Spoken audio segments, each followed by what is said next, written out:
Dramatic footage of an aerobatic plane striking a barrier at the iconic Bathurst 1000 racing track in New South Wales, Australia. And now, Australia's Transportation Safety Board is weighing in. And here's what we know about the incident involving the extra EA300 and why people are so upset right now on this episode of Taking On.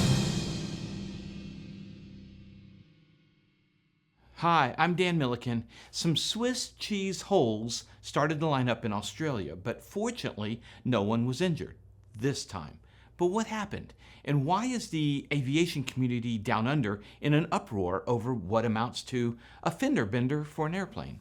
Well, the incident occurred on October 13th, 2024, 10 kilometers, since we're in Australia, west-southwest of Bathurst Airport in New South Wales, and it's under investigation by the Australian Transportation Safety Bureau, or ATSB. The extra EA300LT, registered as Victor Hotel X-Ray Kilo Whiskey, was involved in a promotional flight to deliver the Peter Brock Trophy ahead of the Bathurst 1000 motor race. And for those non-Australians, the Bathurst 1000 is a big deal. The Extra is a favorite plane for air shows and racers and is an excellent aerobatic performer.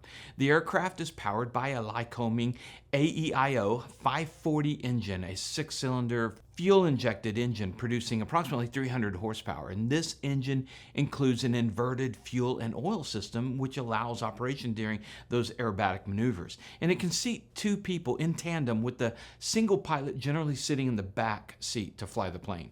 In this case, the trophy for the race was belted in the front seat. And this particular Extra had been seriously damaged in 2019 and spent 2 years getting repaired. During the flight, the aircraft landed at the Bathurst 1000 racing circuit, and during the landing rollout, it got a left tire off the tarmac, which resulted in nearly ground looping, which might have happened if the wall hadn't stopped the plane. And you can see it here colliding with a concrete wall. And we're going to go play by play here in just a second. Despite the impact, the pilot, 55-year-old Hayden Pullen, then took off again without conducting a detailed inspection of the aircraft. And Pullen is an Australian stunt pilot, former race car driver known for his high adrenaline pursuits in both aviation and motorsports. After a joy flight with an ex-military pilot, he earned his pilot's license in 2009 and shifted his focus to aerobatics, mastering gyroscopic maneuvers in his Extra. The ATSB reports that the aircraft sustained minor damage from the collision at Bathurst, and no injuries were reported and the pilot was unharmed.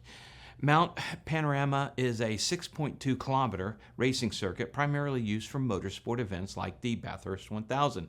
And following takeoff, the aircraft flew through a designated no-fly area that was occupied by spectators. And this action did not comply with the Civil Aviation Safety Authority, CASA's safety guidelines for aerial displays, and it triggered an additional regulatory review. And this was just one thing in a long series of judgments and behaviors that have people questioning Hayden Pullen, the pilot. You know, I often close my videos with superior judgment trumps superior skills, and it's a reminder to myself more than all of you guys, but this is a classic questionable judgment requiring skill and luck so people don't get harmed. And before I get back to the ATSB report, let's quickly break down what happened, televised for all to see. And warning, while some of you might think, well, what's the big deal? Many of you might get angry about this. Here we go. Here's the racetrack. It's just after 10 a.m. and right here, hard to see from this angle, but you can see it from the other side, are a ton of fans and spectators. Pullen is landing this direction because of the trees on the other side of the road. But you can see in the flags and throughout the TV broadcast, Pullen's got a pretty heavy tailwind with a crosswind component. Look at the crab. With no flaps, he slows the Extra down by a higher angle of attack and faster because of the tailwind, narrow road, making the visibility extremely difficult. And you can see he lands on the grass. He sees that and corrects to the road so that he can apply his braking. But his left tire comes off, and with the grip difference, the plane veers to the right. Look at that left full rudder right there. Even though the plane is veering to the right, and then overcorrection happens and he's in danger of ground looping, And for those non-pilots, that's when an airplane, especially a tailwind plane, gets into an unintentional swerve or turn, causing a loss of directional control. And it looks like hitting the wall stopped the potential ground looping. In the report, he testifies he didn't know that he even hit the wall. And here it is in real time. Again, remember, he says he didn't know he hit the wall. And I guess it could have been the gear that grabbed or something like that. But then a helicopter filming all this radioed to him that he had hit the wall. Pullen then taxied to the area where the person could get the trophy and mission accomplished. He taxied back down, taking off in the opposite direction over the crowd with a damaged airplane. No idea if there was structural damage, if load-bearing elements had been cracked or broken. Basically, a test pilot now, taking off over a crowd. What's the plan if he had an engine failure on takeoff? Into the crowd? Did he have a plan? And that's how the ATSB is looking at it. Let's go to the report. After the ATSB covered the occurrence, the location, the pilot, the weather, which we've already mentioned, they spent some time on air display applications and approvals. For those in the U.S., the Australian equivalent to the FAA is CASA, Civil Aviation Safety Authority. In Australia, if you're going to do an aircraft stunt, it's called an air display. And there are stated procedures on applying and getting approval for that air display. The report mentions the key ones relevant to this situation, like safety for uninvolved parties, the spectators, that you have to have a display coordinator and a ground coordinator, ground boss, maneuvering limitations, and weather minimums. Prior to the Bathurst air display, there were 2 other applications for other displays involving this pilot. In May 2024 in Perth, a third party applied for a similar display at a racetrack with Pullen as the pilot. After the initial application, CASA appointed a flight operations inspector, an FOI, who had a list of questions and concerns and a plan called the Ops 25 worksheet. This went back and forth 3 times to make sure every phase of the display met safety standards, and in the end, CASA approved with some restrictions.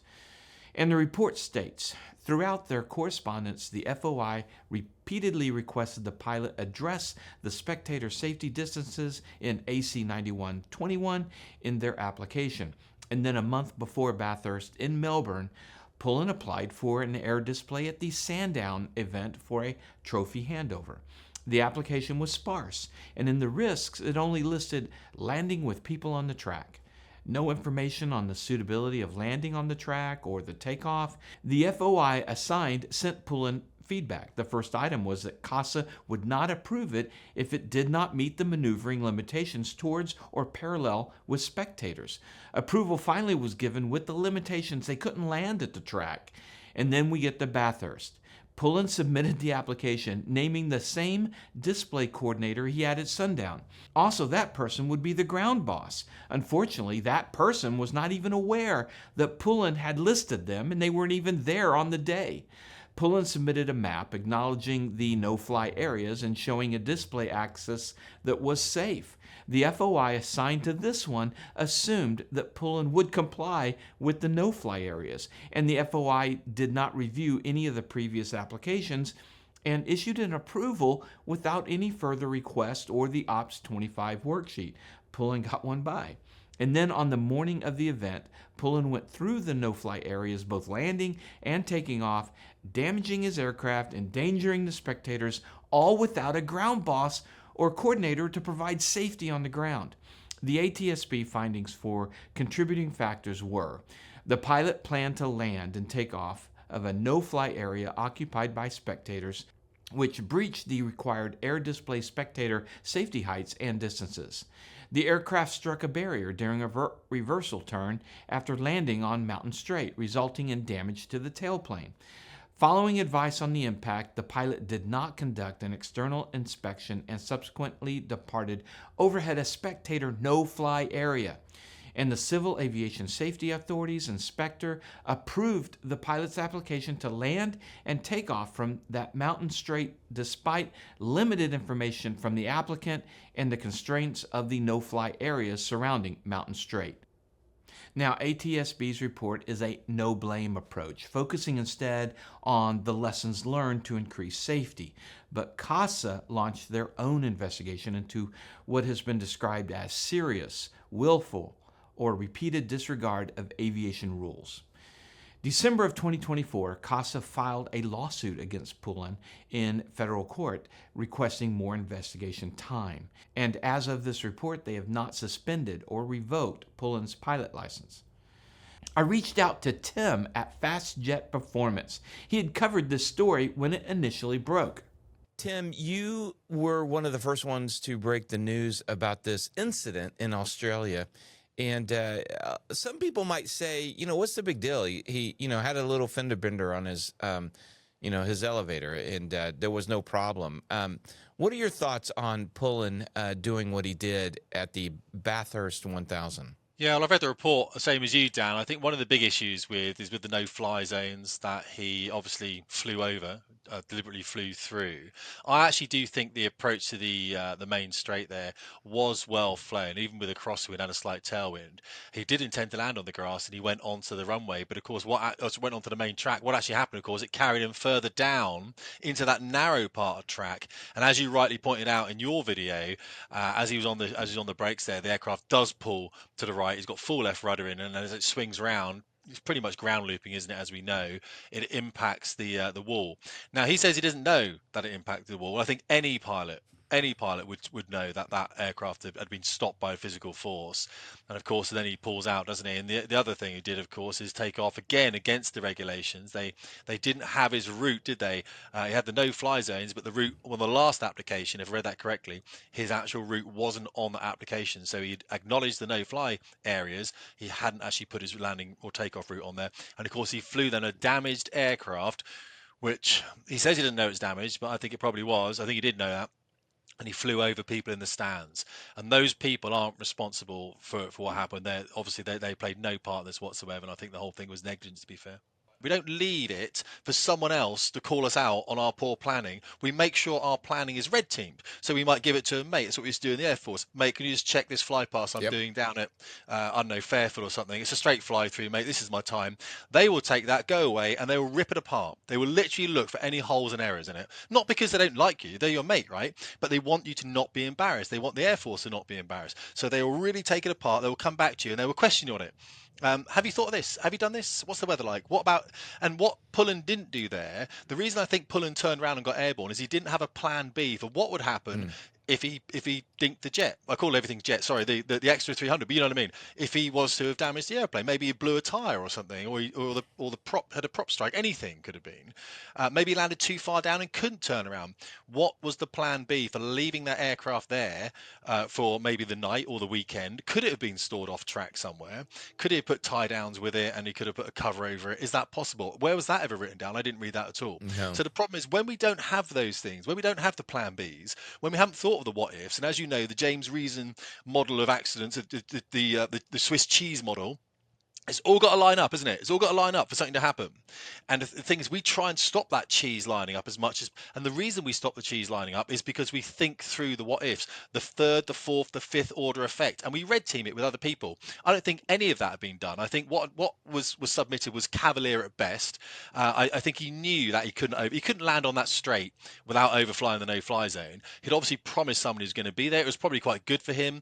It's great to put on your wall that I've landed at the Bathurst. We all know that. Everyone's like that. But there's no place for ego in aviation. There's none. We do see it, and when you do see ego in aviation, when you trail it out, you'll probably find a history of poor performance, and you're probably going to find fatalities at the other end. So that ego is in the middle of that somewhere. And so I think that what happened, he left himself no option. When he obviously bonked the tail on the wall, he was still committed to getting airborne because he hadn't worked out any other plan. Thanks, Tim, for all that insight. Thank you for watching, and thanks for choosing our sponsors like 67 Designs, the best camera and phone mounts for your aircraft, your car, your boat. I have them in my Cessna Lola, and I absolutely love them. Check them out at 67d.com, and check out our other sponsors in the description below. And here's our report, our recent report right here. Check it out. I think you'll find it interesting. I really appreciate you watching, and remember, superior judgment trumps superior skills. We'll see you next time.